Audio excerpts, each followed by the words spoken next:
조합재 TV 시청자 여러분, 7월 17일 제헌절입니다. 올해는 특히 70주년 제헌절입니다.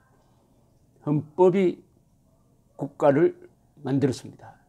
오늘은 공휴일은 아닙니다.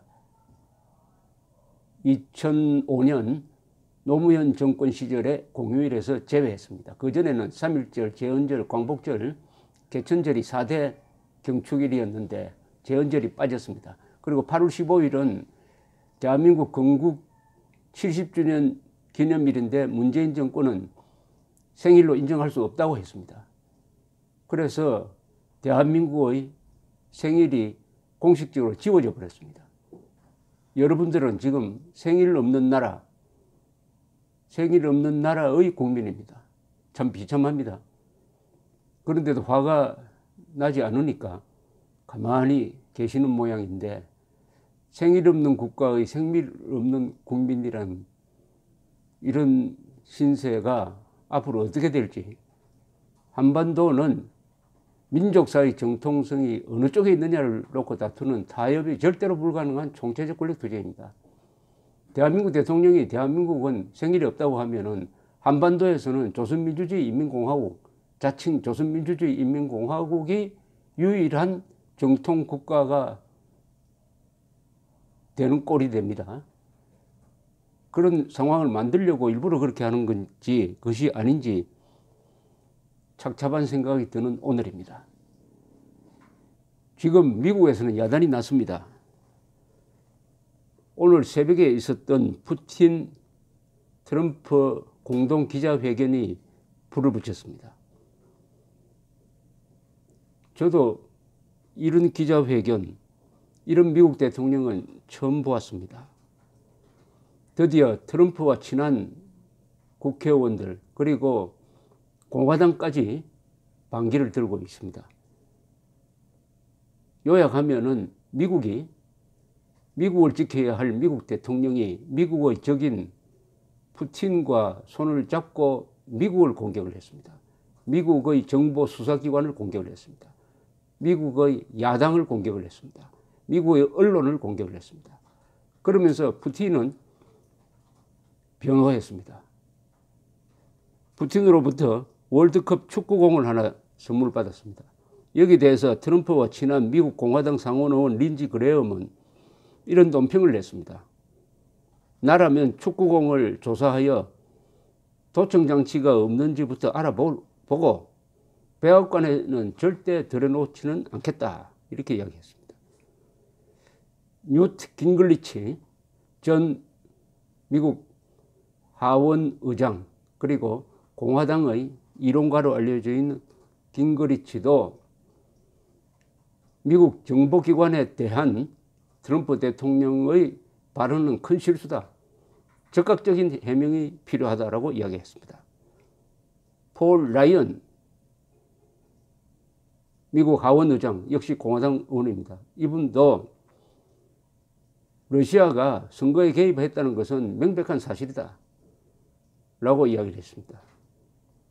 존 맥케인 전 미국 공화당 대통령 후보, 애리조나주 상원의원, 그리고 월남전 때 폭격기 조종사로 참전했다가 포로가 되어서 수년간 고생했던 맥케인 상원의원도 지금 암투병을 하고 있는데 미국 대통령 역사상 가장 치욕적인 행동을 했다고 직격탄을 날렸습니다. 푸틴에게 항복했다. 그리고 이건 반역이다 라고 했습니다. 반역. 브레넌 전 CIA 국장의 논평이었습니다. 결국 미국 대통령이 독재자 푸틴과 친구가 되는 바람에 자기 조국을 적으로 돌리고 동맹국을 적으로 돌린 꼴이 되고 말았습니다. 이거 6월 12일 날 김정은과 만났을 때 보인 행태와 똑같습니다. 어떻게 이렇게 판박인지 모르겠어요. 김정은도 푸틴도 다 거짓말쟁인데, 살인마들인데, 트럼프는 김정은이 유능한 사람이다, 자기 국민을 사랑하는 사람이다라고 하고, 트럼프에 대해서도 어제 아주 믿음직한 사람이라는 듯이 우리 정보기관, 우리 수사기관은 해킹이 있었다고 하는데 여기 있는 여기 있는 푸틴은 그럴 이유가 없다고 이야기한다. 나는 푸틴 말을 믿고 싶다는 취지의 이야기를 했습니다. 범인을 앞에 두고 경찰서장이 말이죠. 나는 형사 말 못 믿겠다. 나는 이 범인 말을 믿겠다라고 말한 거하고 똑같습니다. 똑같아요.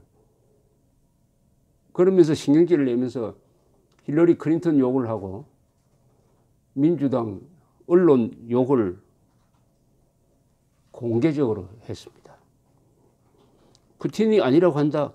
나는 그를 믿지 않을 이유가 없다. 이런 이야기를 가장 거짓말쟁이, 더구나 노련한 거짓말쟁이 앞에서 그런 이야기를 하니까 푸틴이 속으로 얼마나 웃었겠습니까?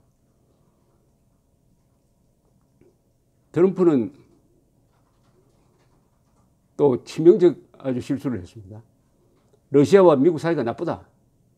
그런데 4시간 전에 미국과 러시아가 좋은 방향으로 가기로 했다. 최악을 면하게 됐다. 그런데 러시아와 미국이 왜 사이가 나쁘냐?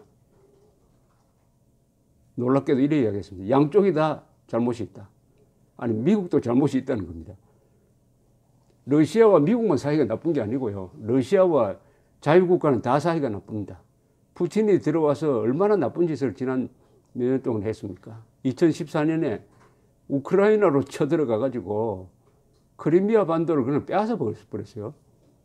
그리고 우크라이나 동쪽에 방군을 지원해 가지고 우크라이나를 내전 상태로 만들어 버리고 말았습니다. 우크라이나가 이제 유럽 연합과 접근하려고 하니까 이렇게 회방을 놓았습니다. 더구나 우크라이나 상공을 지나가던 말레이시아 항공사 여객기를 격추시켜 버렸습니다. 러시아 군대가 지원하는 그 무기로 우크라이나 방군이 200명 이상이 죽었습니다. 주로 네덜란드 사람이었어요.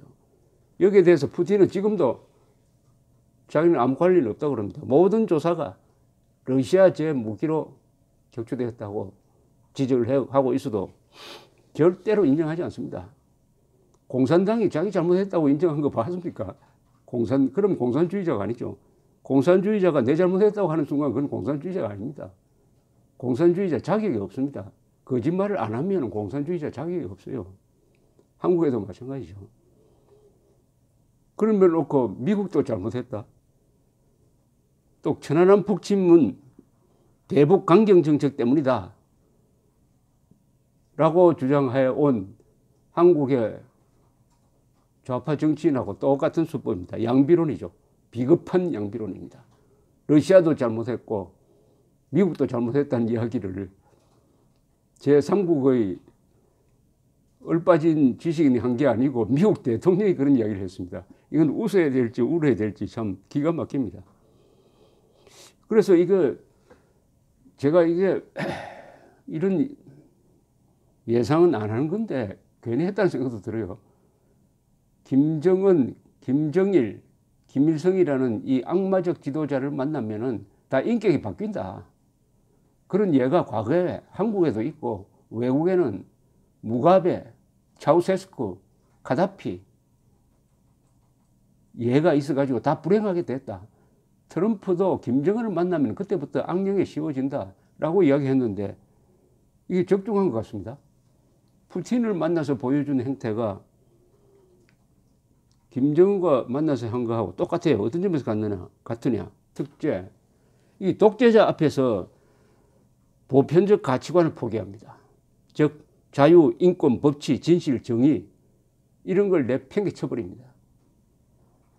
미국 지도자가, 민주국가의 지도자가 민주적 정당성, 자유의 가치를 포기하면은 절대로 독재자한테 당할 수 없습니다. 왜냐하면 독재자는 시간이 많습니다. 권력이 절대적입니다. 언론 비판 개의치 않습니다. 그러나 민주적 지도자는 임기가 있습니다. 언론 신경 써야 됩니다. 그래도 고귀한 가치가 있으니까 독재자와 맞설 수 있는 거예요.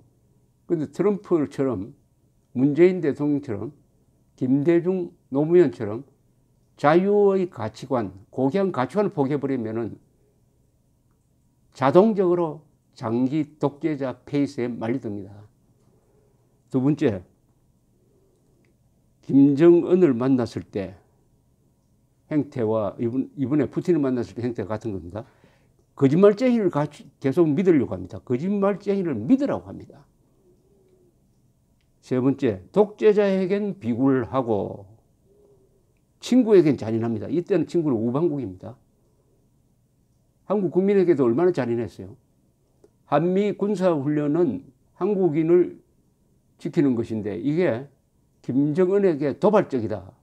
그러니까 중단시킨다라고 한 것은, 트럼프가 한 것은 이거 유대인들의 탈무드 이야기를 연상시킵니다. 무슨 이야기냐 하면은 잔인한 자를 동정하는 자는 동정받아야 할 사람들에게 잔인하다.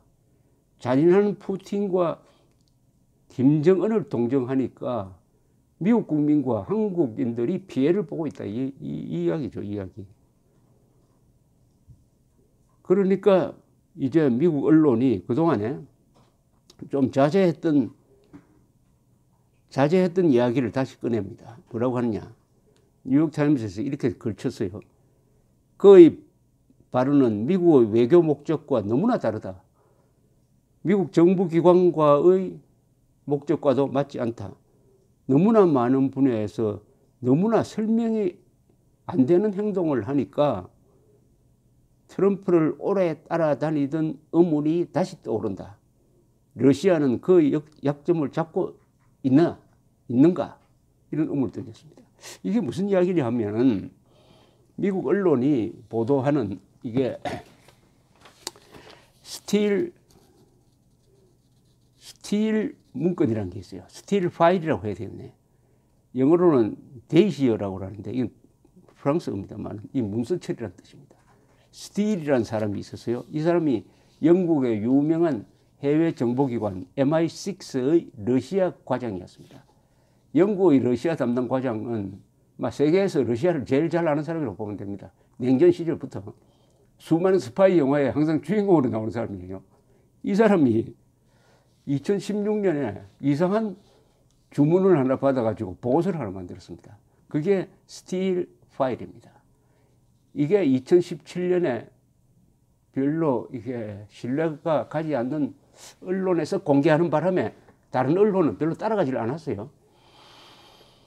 근데 그 내용은 지나놓고 보면은 사실이 아닌가 하는 생각이 들 정도입니다. 더구나 이 MI6의 러시아 담당 과장이 만들었으니까 그 내용에는 2013년에 트럼프가 모스크바에 있을 때 트럼프가 오바마를 그렇게 미워하는데 오바마가 묵었던 호텔 오바마가 잤던 침대, 그 침대를 더럽히기 위해서 어떤 여자들을 불러가지고 해괴한 행동을 했다. 이런까지 적혔습니다. 또 그게 사진에 찍혔다는 거예요. 그런 주장까지 여기 적혀 있습니다. 그러면서 이 트럼프와 푸틴 사이의 이런 협력 관계는 이거 오래된 거다라는 주장을 합니다. 이 문서에서 주장하는 것은 이런 겁니다. 러시아 정보기관이 트럼프를 5년에 걸쳐 포섭을 했다. 그 목적은 트럼프를 이용해가지고 미국의 국론을 분열시키는 것이다. 동시에 동맹국을 이간질시키는 것이다. 그런 걸 하기에 트럼프가 적격이다. 트럼프는 성격이 분열적이고 반기성, 그러니까 엔티 이스태블리시먼트라는 거죠. 그 다음에 그러면서도 아주 실리적이다. 조정하기 좋다는 겁니다. 특히 이 국제적으로 형성되고 있는 반러시아 자유동맹을 흔들어야 된다. 이 공작은 푸틴이 직접 지휘했다고 했습니다.